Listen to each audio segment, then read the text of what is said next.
morning.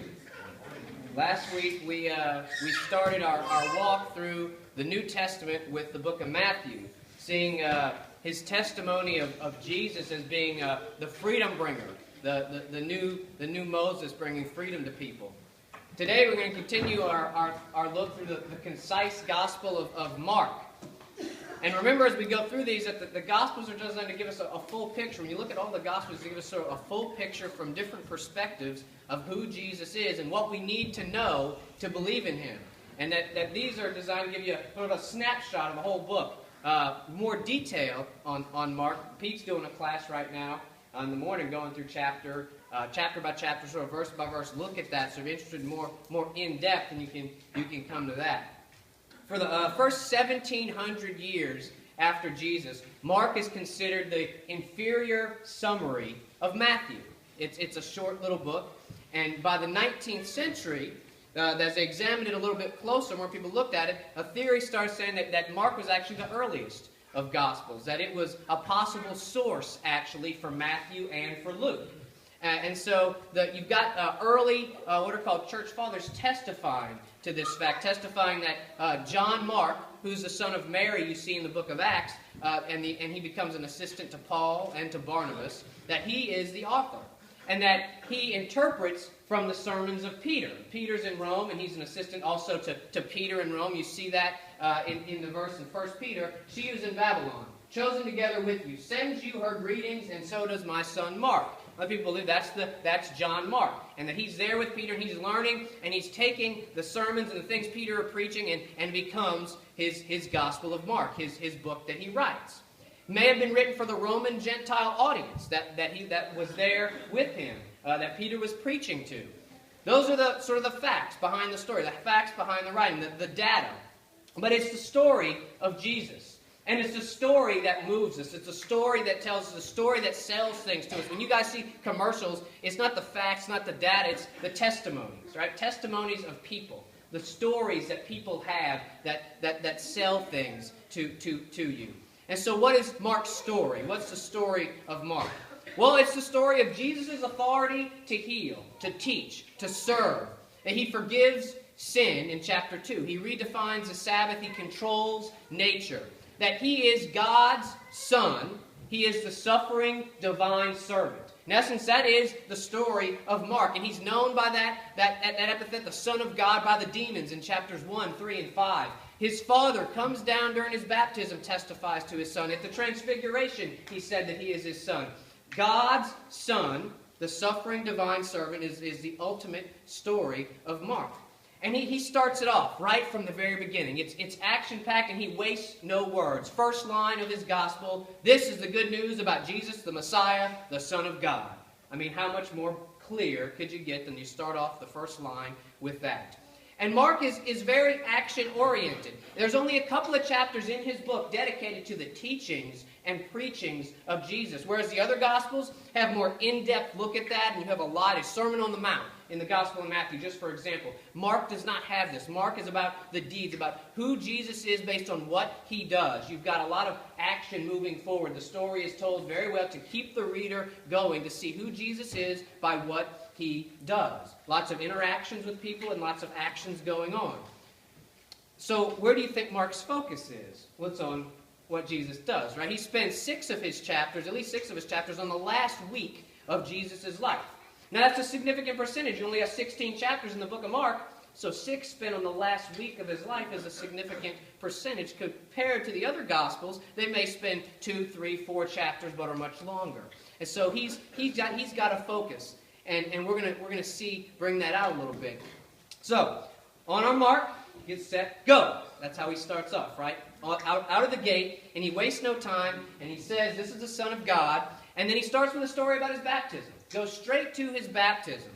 One day Jesus came from Nazareth in Galilee, and John baptized him in the Jordan. As Jesus came up out of the water, he saw the heavens splitting apart, and the Holy Spirit descending on him like a dove, and a voice from heaven said, you are my dearly loved Son, and you bring me great joy. Now, whereas Matthew and Luke, they begin with the birth stories of Jesus. John begins with Jesus before time even began.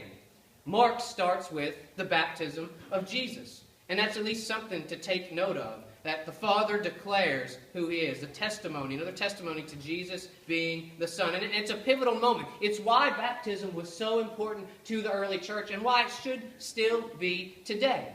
The early church identified the start of Jesus' ministry and where he was endowed with the Spirit at his baptism. It's how they determined who to consider to replace Judas Iscariot. You look in the book of Acts. So now we must choose a replacement for Judas from among the men who were with us the entire time we were traveling with the Lord Jesus, from the time he was baptized by John until the day he was taken from us. So they identify that as a start, that he comes out and that's the beginning of his ministry. At that point, he's empowered by the Holy Spirit to speak on behalf of God, but not just on the behalf of God, but as God himself. And then the next act that Mark records is a warfare against the spiritual realm itself, where he exorcises a demon. He's been imbued with that spirit, has that authority as God's Son, and now he's seen in the deed, in the action that takes place. Mark uses the Greek word for immediately or as soon as 11 times in the first chapter. That urgency. There's some urgency behind his witness, that this is something that needs to be told. There are stories that are showcasing that he is the Son of God. Then in chapter 2 through verse 6 of chapter 3, you've got these actions, these deeds that are taking place to showcase that he has this authority. He forgives the sin of a paralyzed man. Only God can forgive sin, they say, and he forgives sin. And then he shows that forgiveness by going and eating with sinners. Eating with sinners and demonstrating that he loves despite what you may have done. And then he redefines and clarifies the Sabbath as a blessing for man, not as something that is defined to law, that we must be a slave to it. And then he talks about a new wine being in old wineskins, that Jesus can't be identified by simply putting him into the old ways, the old traditions, that there must be a transformation of life, there must be a newness of life. He practices what he preaches immediately after redefining the Sabbath by healing the man of a withered hand, a non-life-threatening ailment, and practicing what he preaches. And by the end of chapter 2 and into chapter 3, by verse 6 of chapter 3, the shadow of the cross is already there. People plotting his death. And so then you get into God's Son as the suffering servant. So you have the rest through chapters 3, 4, 5, 6, 7, parts of 8. He's in Galilee. He's serving people in Galilee, and he's serving people in the Gentile areas. He's feeding people. He's healing people. All of these deeds and actions that define him. He's redefining traditions against the opposition. And then he starts heading back to Jerusalem in part of chapter 8. His eyes turn toward Jerusalem, and the week of his last week of his life begins to come into play. Jesus and his disciples left Galilee and went up to the villages near Caesarea Philippi. As they were walking along, he asked them, "Who do people say I am?" "Well," they replied, "some say John the Baptist, some say Elijah, others say you are one of the other prophets." And then he asked them, "But who do you say I am?" Peter replied, "You are the Messiah." But Jesus warned them not to tell anyone about him.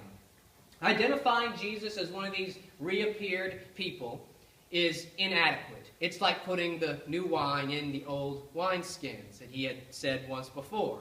Jesus has been preparing them. He's pressing them. And Peter in faith says, you're the Messiah. You're who've been waiting for. The first verbal declaration, right, by a human, saying, this is who you are. And Peter is right. This is the hinge of the book. This section, chapter 8, is the hinge of the book. The first half of the book, he's zigzagging through Galilee, showing who he is by his deeds. And then he sets his GPS to Jerusalem. Begins heading for Jerusalem and begins heading toward the cross.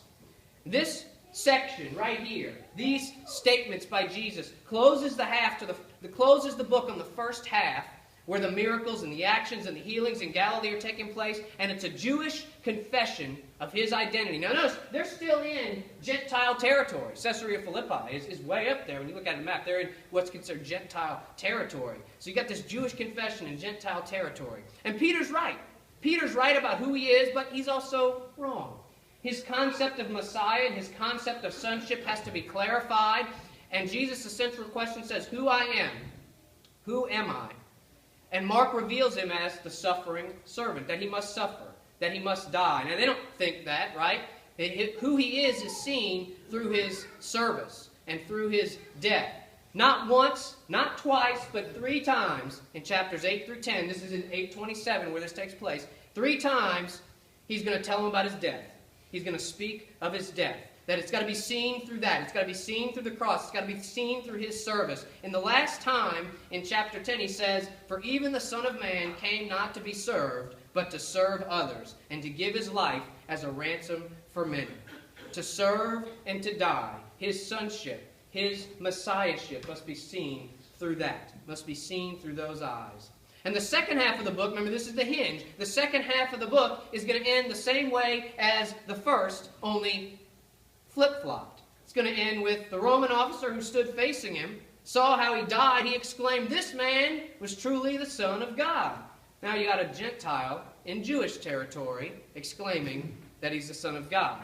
And so you really get this pattern that you see that this is a hinge part of the book, that this identification of who he is by his disciples, by his followers, is very important. And what does this mean? What does this mean for us? That this declaration of who he is as God's Son. That it must demand a change. That confession and following him are related. For Mark, it's 2 sides of the same coin. Declaring who he is and then following are 2 sides of the same coin. What do we become? What does it mean for us to declare that we believe that he's the Son of God? There's a call to believe it, and there's a cost that comes with it. And Jesus will say that. Jesus will say this is the cost to become disciples. Calling the crowd to him right after the identification in chapter 8. Calling the crowd to join his disciples. Calling them, "Become one of my disciples." He said, "If any of you want to be my follower, you must turn from your selfish ways, take up your cross, and follow me. If you try to hang on to your life, you will lose it. But if you give up your life for my sake and for the sake of the good news, you will save it. And what do you benefit if you gain the whole world but lose your own soul? Is anything worth more than your soul? Take your cross, deny yourself, follow me." Follow him where? Follow him to where? Well, everything seen through the eyes of the cross and eyes of service, follow him to the cross. To utter reliance on him, dependence on him, that God will provide. See, crosses for us, we see crosses almost as a sign of hope. It reminds us of his death, of his resurrection. To them, the cross was a sign of cruelty, utter shame, utter humiliation. The lowest of the low, the slaves, were put on the cross, crucified.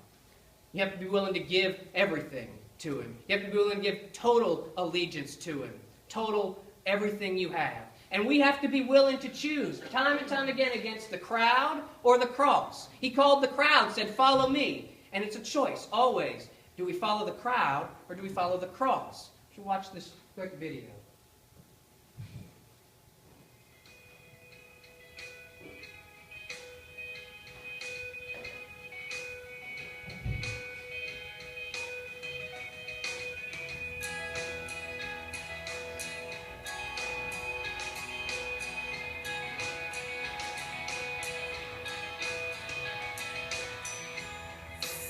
Survey the wondrous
pick up your cross and follow. It said, pick up your cross, deny yourself, and follow. Part of follow means that laying aside our power, laying aside that's all about us, laying aside that it's our opinions, thinking, well, God believes the same way that I believe. Sometimes it means laying that aside. I believe that grace is free. Salvation is free. That was great scripture reading, Butch, because it is. It's free. I believe salvation is a gift, but it still costs. It still costs. Has anybody ever gotten a free puppy or a free kitten given to them? Yeah, free puppy, free kitten. Does it cost you?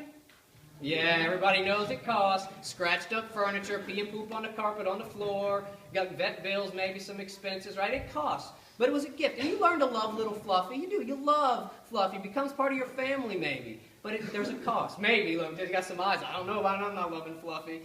But it does have cost. Luke will record the similar thing. In about 2 weeks, we will look at Luke. He says it in these words. It says, if anyone comes to me and does not hate father and mother, wife and children, brothers and sisters, yes, even their own life, such a person cannot be my disciple. And whoever does not carry their cross and follow me cannot be my disciple. Suppose one of you wants to build a tower. Won't you first sit down and estimate the cost to see if you have enough money to complete it? You count the cost. You know the cost ahead of time to be a follower, to be a disciple. We know there's a cost. There's a cost to loving sinners. There's a cost to declaring the gospel of mercy and peace and love. Someone said that if we preach the gospel the way that we should be, we would always be accused of being soft on sin. Notice I said we would be accused of being soft on sin. I didn't say that we should be, but we'd be accused of being soft on sin. There's a cost to that. There's a cost to standing next to and standing up for Jesus. There's a cost. There were disciples literally bearing the cross, bearing their crosses in China. In China right now, there are crosses like this one, where are being demolished and being removed from the buildings. Totally taken off the buildings and buildings being destroyed and burned. One church is standing up. It placed boulders in front of their entrance to try to prevent authorities from coming in and taking their cross. Would you deny Jesus if it was made illegal? Well, no, I asked that question. Would I deny Jesus if it's all of a sudden made illegal? Can't believe in it. Can't declare that he's the Son of God, like Mark says. Do we deny? Then the second question is would there be enough evidence in your life to convict you of it? Is the cost worth it? Absolutely, the cost is worth it. Let's look at marriage. Great benefit and blessing to following Jesus. And in marriage, I love Callie. I love her, and I can't imagine my life without her. I don't know what it would be without her.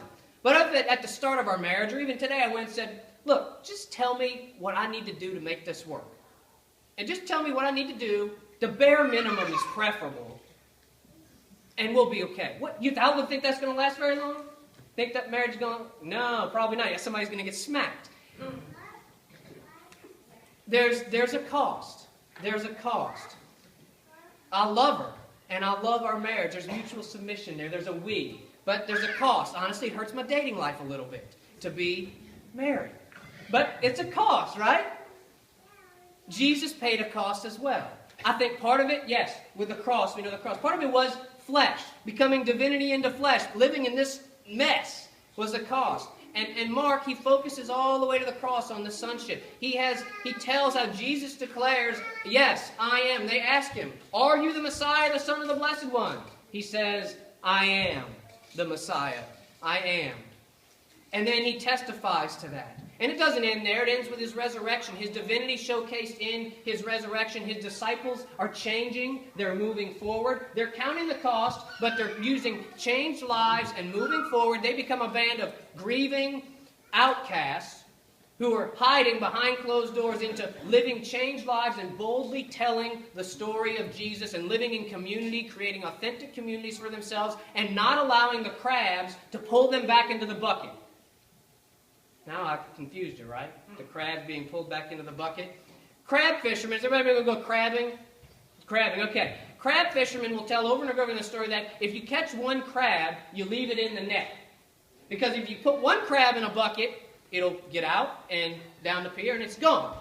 Now, if you catch 2 or 3 crabs, you can just leave them in an open 5-gallon, 10-gallon bucket and they won't get out because they will keep each other in the bucket. They will keep pulling each other into the bucket. The only sign of community in a crab world is keeping each other in the community and not getting out.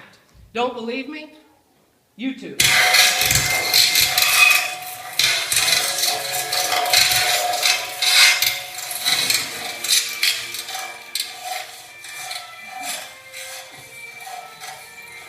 See, that crab right there wants out. He's trying to get out the bucket. And he's got it. You're not going with me, buddy. You're staying down here with us.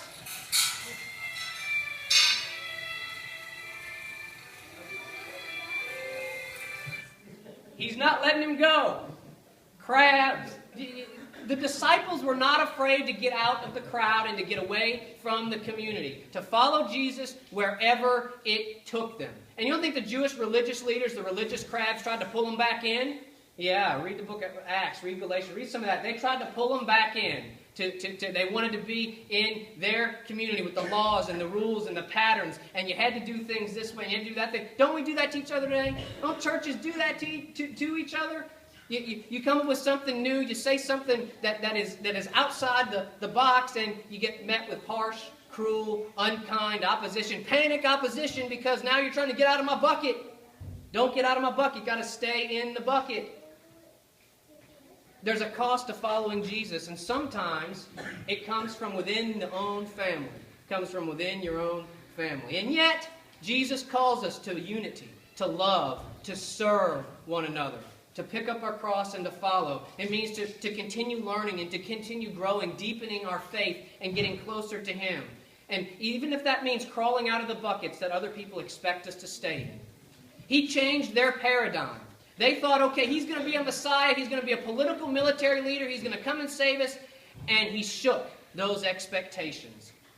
Jesus' story took Him to the cross as a suffering servant, and He calls us to do the same, to pick up our cross and follow Him no matter where that may lead us. His story is our story, and we declare and we follow Him because of who He says He is and who He proved who He was. Our invitation is to join that story. To join that story and to follow Him where everyone is welcome. And instead of warning us that He's going to be watching us like Santa to check off the list whether you do things right or wrong, check 12. No, He says at the end, He says, I'll be with you until the end of the age. I'll be with you through this, standing there, picking you up when you need it, and carrying you along the way because you can't walk anymore. He invites us to follow Him into a life of loving and serving others. He invites us into that now as we stand and sing.